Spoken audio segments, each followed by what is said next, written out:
Section 1.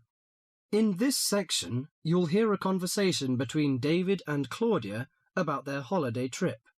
First, you have some time to read questions 1 to 5.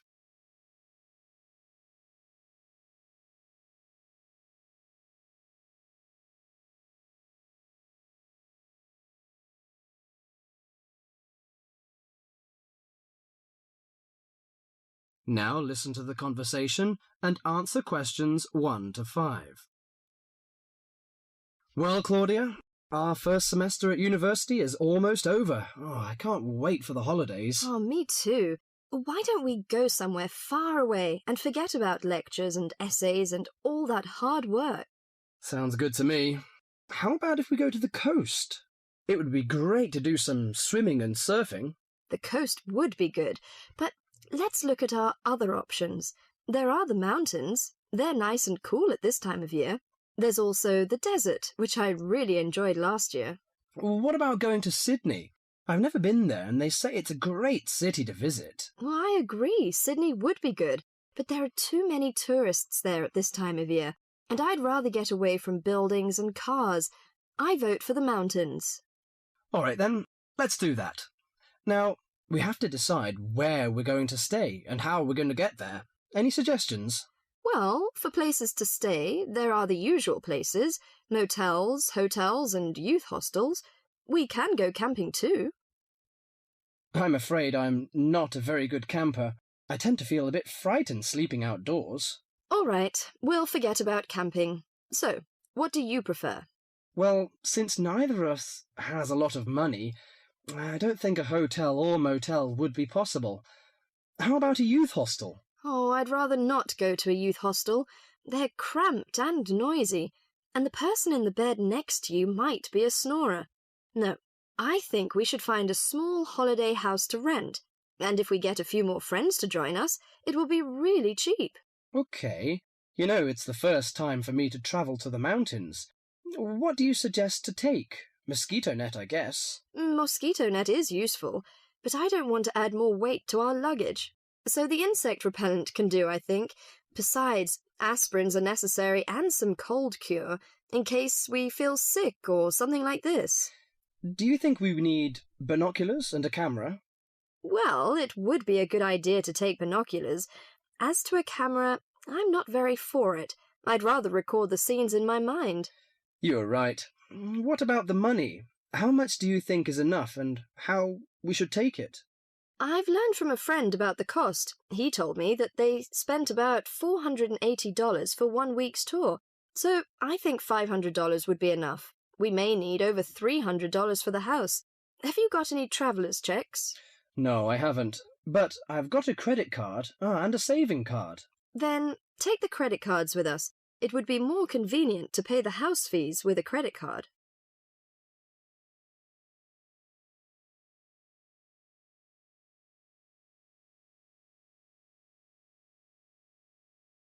Before the rest of the conversation, you have some time to read questions 6 to 10.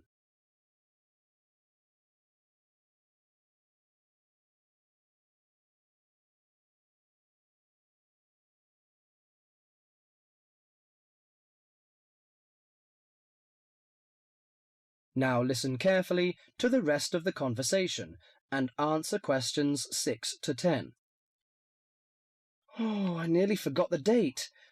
How long will we have before we have to be back here on campus? Under a week, I think.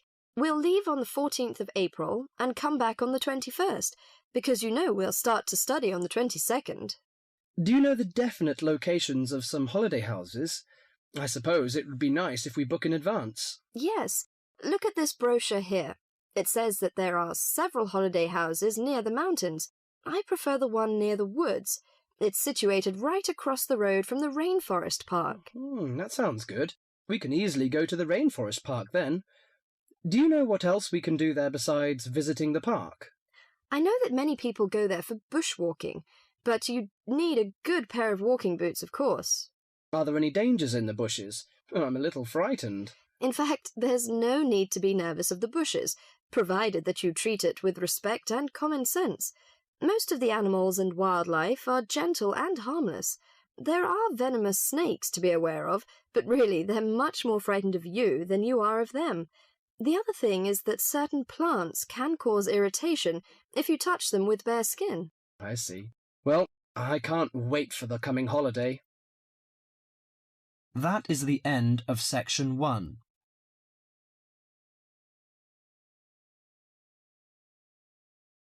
You now have half a minute to check your answers.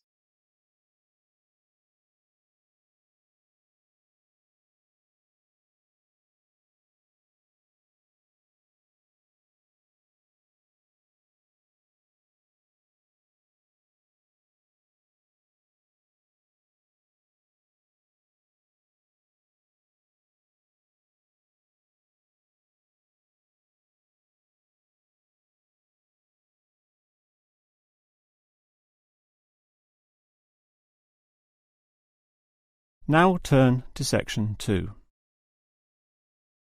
Section 2. You will hear a childcare worker telling some mothers about the advantages of her centre.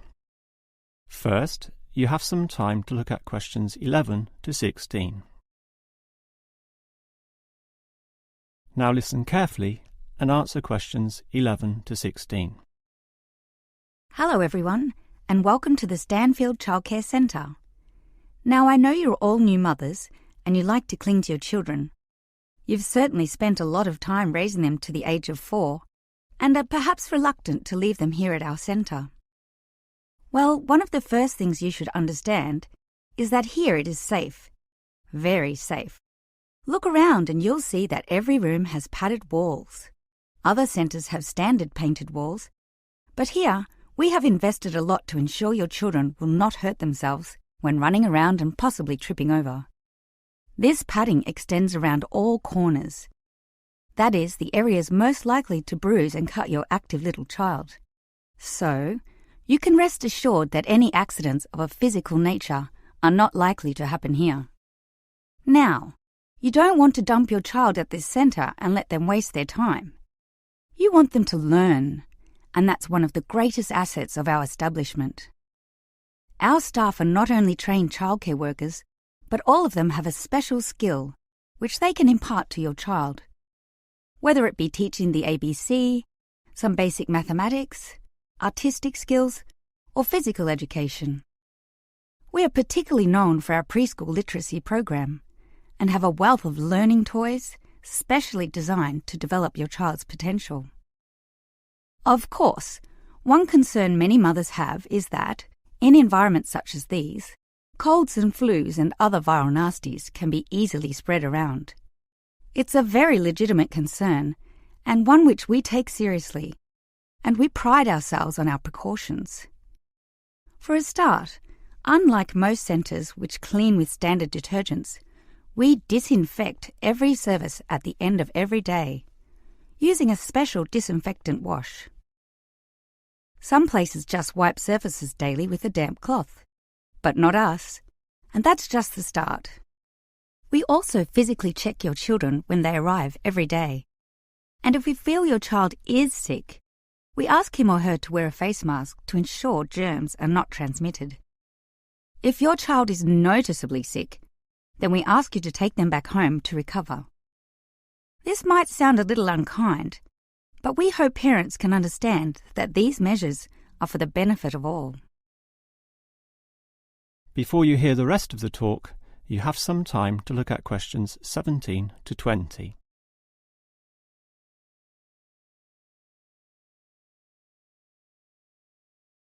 Now listen and answer questions 17 to 20.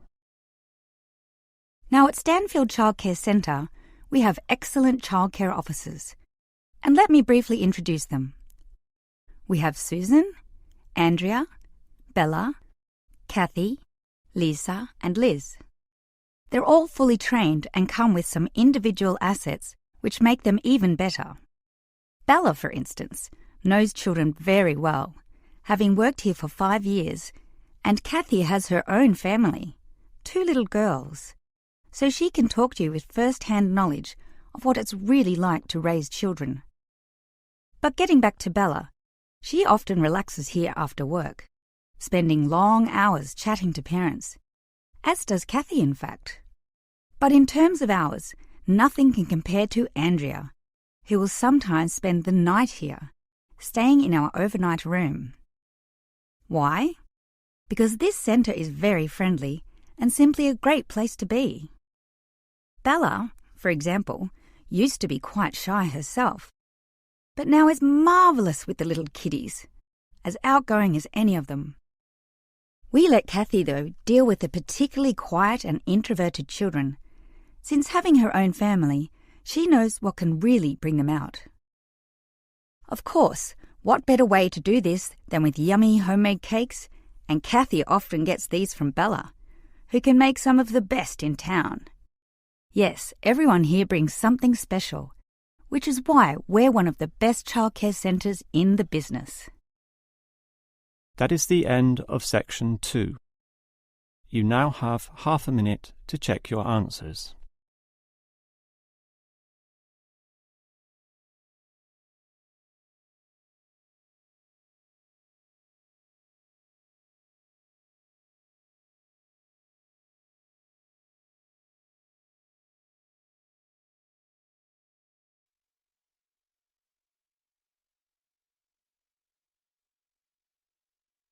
Now turn to section 3.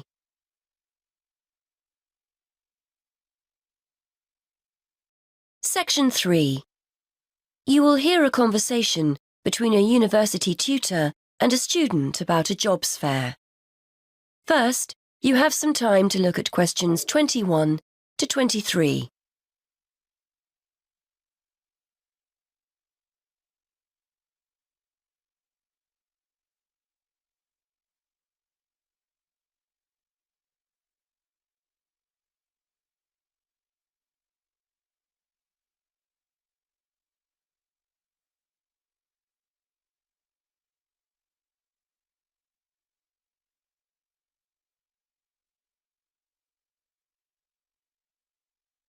Now listen and answer questions 21 to 23. OK, Fergus, so we've looked at your assignment, which was OK. Now, before you go, you know about the jobs fair that's coming up, don't you? Yes, it's the week after next, isn't it? The whole week, is that right? That's right. Monday through to Friday. I'd suggest making sure you get along there on Tuesday and Wednesday. Engineering companies tend to be more prominent then, rather than on Monday or the end of the week. Yes, I've got the programme for this year, and it looks like those days will be best for me. I'm only in my first year, so I'm not expecting too much from the day. But I've heard you can pick up some valuable ideas for career paths. Well, you've still got a few years here, I know, but it's never too soon to make a good impression on potential employers. You've got the programme, so do some research. Have a look at company websites so you've got the basis for a good conversation with the people on the stands. Before you hear more of the conversation, you have some time to look at questions 24 to 27.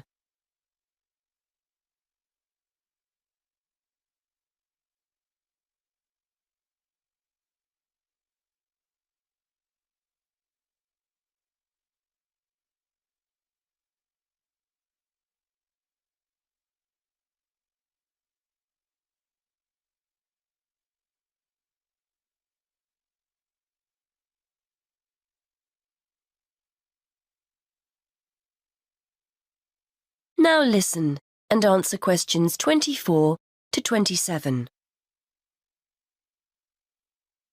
Yes, I was looking at one the other day. The boss was being interviewed about their staff development programme, and there are one or two other firms I'm also interested in. That's good. You've made a start already. Remember to think about what you're going to ask people before you turn up. Not how much you're likely to earn, of course. You only discuss salaries at job interviews. No, questions about the skills you need for the job, the kind of personal qualities employers are looking for, that kind of thing. Yes, I see what you mean.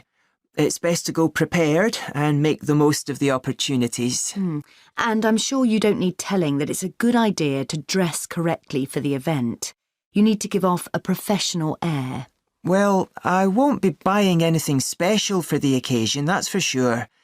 I've got a suit and tie at my parents', but I don't have time to collect it.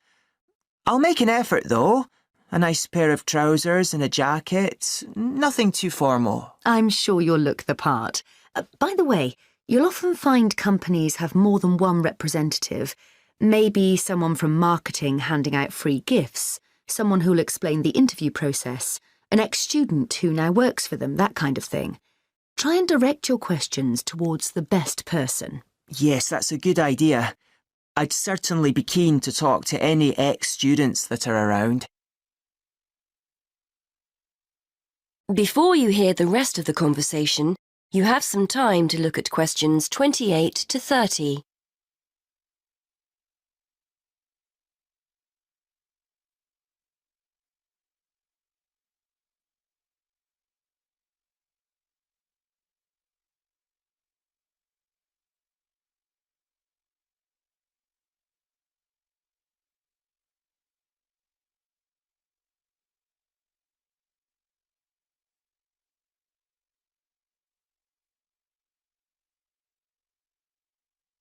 Now listen and answer questions 28 to 30.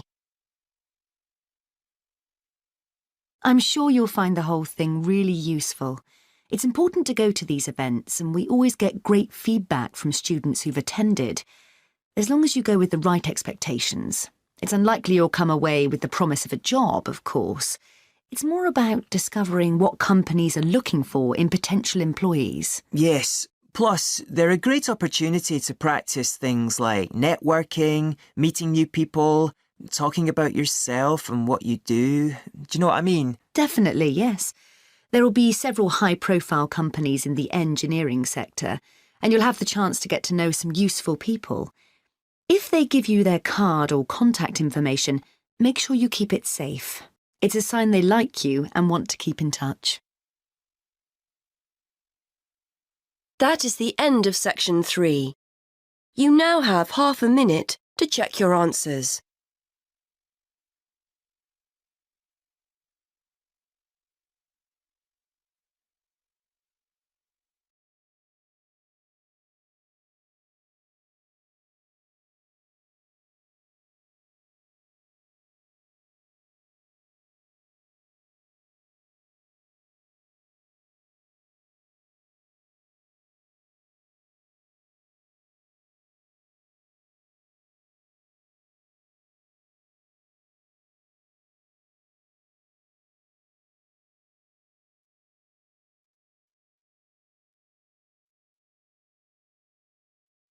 Section 4. You will hear a talk on the importance of soil in organic agriculture. First, you have some time to look at questions 31 to 40.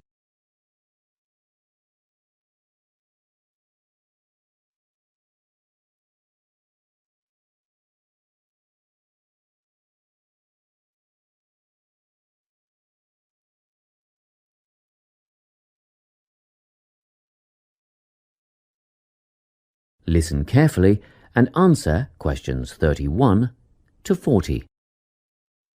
Welcome to this talk on soil science and organic farming. Dirt, soil, earth, loam, mud or dust, it doesn't matter what you call it, is of primary importance in the production of food and other crops.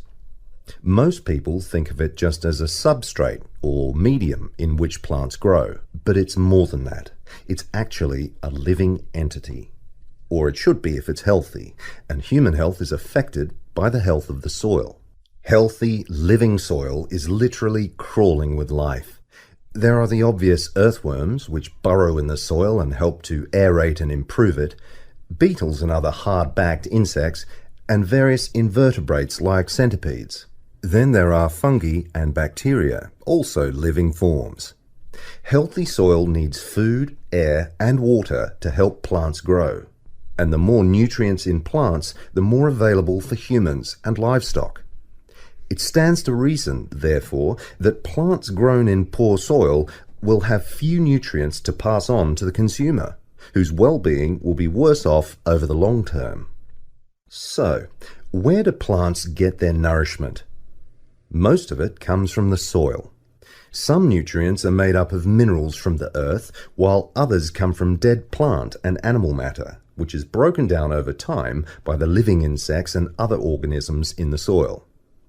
Plants depend on these little living creatures to convert minerals and other vital elements into a utilizable form that can be taken up by the plants. And it's a synergistic relationship. In turn, the plants assist those helpful organisms by releasing sugars and enzymes back into the soil.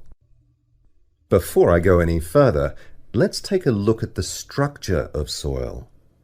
Now, if you look at the diagram, you will see that soil is made up of many different layers. Let's start at the bottom. This is the bedrock under all the other layers. The layer above that is called regolith.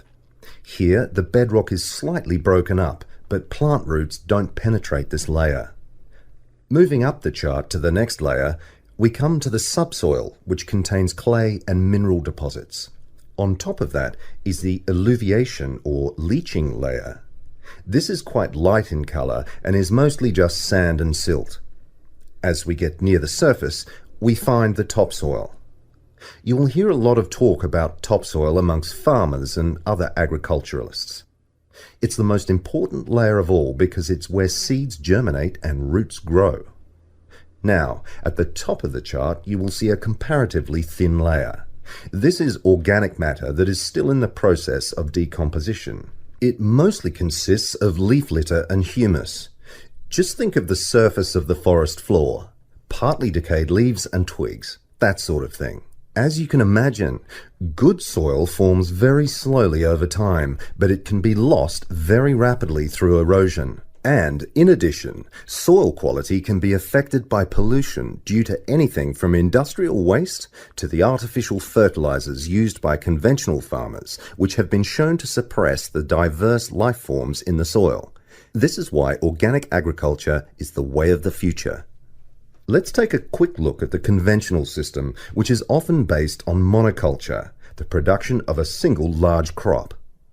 It relies on chemicals for fertilizer and pest control. It is also becoming an increasingly common practice to use genetically engineered seeds. And more chemicals are used to control insects and fungi which attack crops in storage and during transportation. Also, did you know that there is no requirement for conventional growers to maintain records of their production practices? Organic growers, on the other hand, choose the most environmentally friendly options for dealing with pests and disease problems, working towards prevention in the first place. Some of the strategies they employ include alternating the crops grown in each field, as opposed to monocropping. Because different plants add different nutrients to the soil, by rotating crops, the soil is naturally replenished. This can do away with the need for pesticides, because the problem insects' life cycles are naturally interrupted. Surrounding crops with green waste can not only conserve moisture in the soil, but it can prevent weeds from springing up, and it also feeds the beneficial microorganisms. When it's ploughed under, it feeds the soil by building more organic matter. Organic farmers often release beneficial insects as predators, which precludes the need for artificial pesticides. Animal manure, combined with green waste materials, correctly composted to kill pathogens and weed seeds, fertilizes the soil in a way that encourages life rather than suppressing it. And, by the way, use of manure in organic farming is highly regulated. In fact, all agricultural inputs are evaluated for their long-term effects on the environment, regardless of whether they are synthetic or natural. To sum up, organic farming is the only sustainable way of feeding the people on this planet and keeping both the planet and the people in good health. That is the end of section 4. You now have half a minute to check your answers.